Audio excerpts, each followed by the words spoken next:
झूलनिया के धक्का बलम कलकत्ता पहुँचले कि बलम कलकत्ता बलम कलकत्ता बलम कलकत्ता एहो कि लागल झूलनिया के धक्का बलम कलकत्ता पहुँचले लागल झूलनिया के धक्का बलम कलकत्ता बलम कलकत्ता बलम कलकत्ता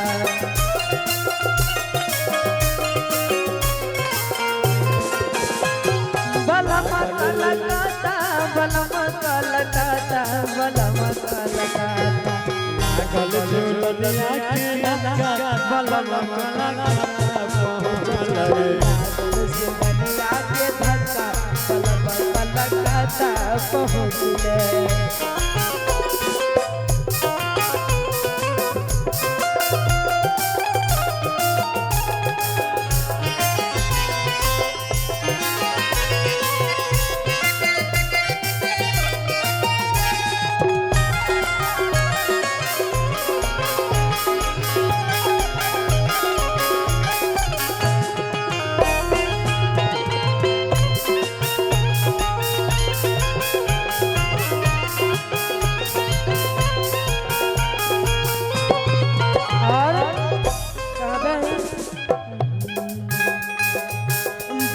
बरख पिया झुलनी ले लौटल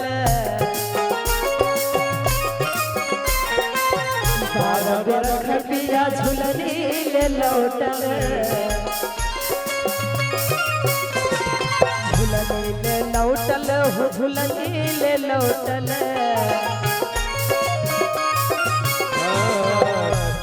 बरख पिया झुलनी ले लौटल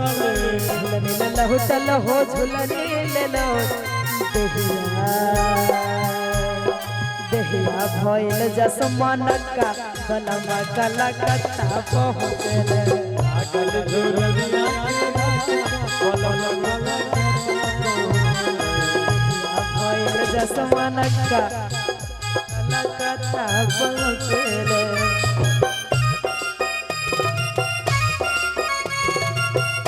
अरे पोखर में डूब मर जोरे चौरी कमरती सब गए पोखर में डूब मर जोरे चौरी कमरती सब गए हल्का सबरे हल्का सबरे तो छोरा कुंवर का सबरे पोखर में डूब मर जोरे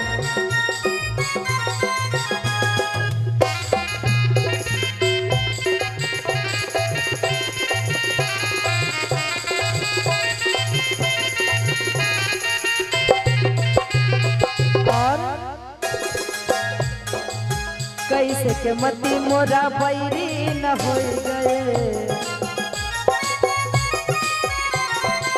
कैसे के मती मोरा बैरी न हो गई बैरी न हो गई हो बैरी न हो गए कैसे के मती मोरा बैरी न हो गए बैर न हो गई हो बैर न हो गए झूलनी के हो झूलनी के कारण अक्का बक्का बलम कलकत्ता पहुँचले लागल झूलनिया में बलम कलकत्ता पहुँचले बलम कलकत्ता बलम कलकत्ता बलम कलकत्ता बलम कलकत्ता बलम कलकत्ता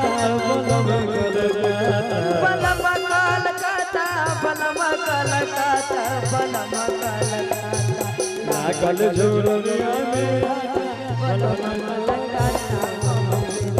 झूलनिया के धक्का बलम कलकत्ता पहुँचले लागल झूलनिया के धक्का बलम कलकत्ता झूलनिया के धक्का बलम कलकत्ता पहुँचले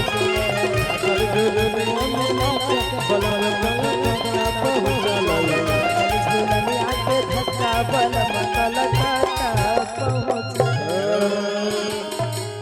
विदेशी में